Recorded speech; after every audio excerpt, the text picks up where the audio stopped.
maafkan aku saudaraku Nasrani, aku tidak bisa mengucapkan selamat Natal. Karena orang yang mengucapkan selamat Natal, maka dia sudah mengakui tiga. Yang pertama, mengakui bahwa Isa anak Tuhan. Yang kedua, mengakui bahwa Isa lahir 25 Desember. Yang ketiga, mengakui bahwa Isa mati di palang salib. Ketiga-tiga ini dibantah oleh Al-Quran. Bahwa Isa anak Tuhan dibantah. Laqad kafara allazina qalu innallaha sadisu salasa. Kafirlah orang yang mengatakan Isa Trinitas dan anak Tuhan. Tentang Nabi Isa lahir tanggal 25 Desember dibantah. Ketika Maryam memegang Isa, tidak ada makanan karena terlahir di tepian kota. Allah memerintahkan menggoncang pangkal batang pohon korma. Tusakit alaiki rutaban jania. Gugur buah korma yang mengkal. Buah korma mengkal ada pada musim panas bulan Juli Agustus. Ketika Isa lahir, kambing-kambing sedang digembalakan di padang rumput. Sedangkan bulan 12 rumput tidak tumbuh karena tertutup salju. Maka 25 Desember bukan hari kelahiran Isa, tapi hari raya merayakan Dewa Mitra, Dewa Matahari, yang diambil oleh Kaisar Konstantin dari Konstantinopel. Lalu kemudian tentang Isa mati di palang salib dibantah Al-Quran. Wa ma qataluhu, mereka tidak membunuhnya. Wa ma salabuhu, mereka tidak menyalibnya. Walakin syubbiha lahum, ada orang lain yang diserupakan wajahnya dengan Isa.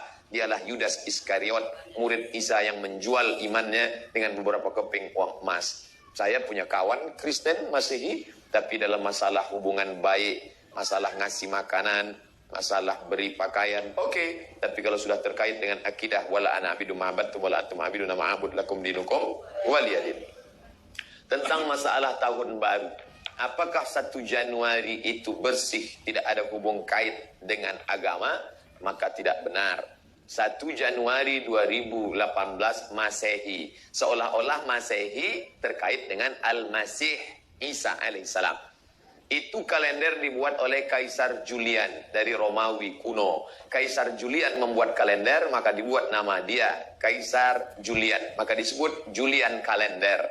Lalu kemudian Julian kalender dibawa ke Vatikan, dirubah oleh Kaisar Raja Pendeta Paus Vatikan bernama Paus Gregorius. Maka sampai sekarang disebut dia dengan Gregorian kalender.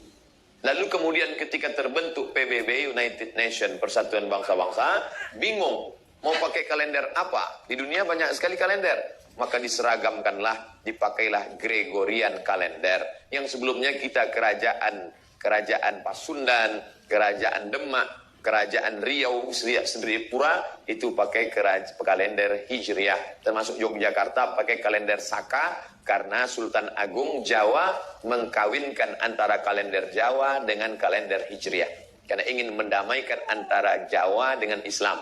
Maka setiap menyambut tahun baru Saka, sekaligus menyambut tahun baru Hijriah. Kalender Masehi muncul belakangan, tidak tepat penisbatannya kepada Al-Masih, karena Isa tidak tahu menahu tentang itu. Itu murni diambil oleh Kaisar Gregorius, yang diambilnya ke Vatikan, menjadi Gregorian kalender. Jadi kita menyatakan tahun baru, betul tahun baru, tapi tahun baru Romawi. Tahun baru Romawi, jangan kaitkan kepada Isa alaihissalam. Dia masih terkait. Adapun tahun baru Jepang, tak ada terkait dengan akidah. Nah ini tahun kalender yang baru. Tidak meyakini bahwa dengan kalender yang baru ini, nasib berubah menjadi baru. Siapa yang asap malam itu paling banyak mengepul ke atas, maka rezekinya yang paling murah. Lalu membakar ayam sampai 2000 ekor. Nah, oleh sebab itu saya anjurkan anak-anak muda, remaja-remaja masjid, tanggal 31 malam tanggal 1, setiap masjid semuanya buat kajian, iktikaf, zikir, muhasabah, supaya jangan keluyuran ke sana kemari. Hanya 2 saja. Anak-anak muda pergi ke masjid mulai jam 10, jam 11, jam 12, jam 1, jam 2, atau habis isya tidur.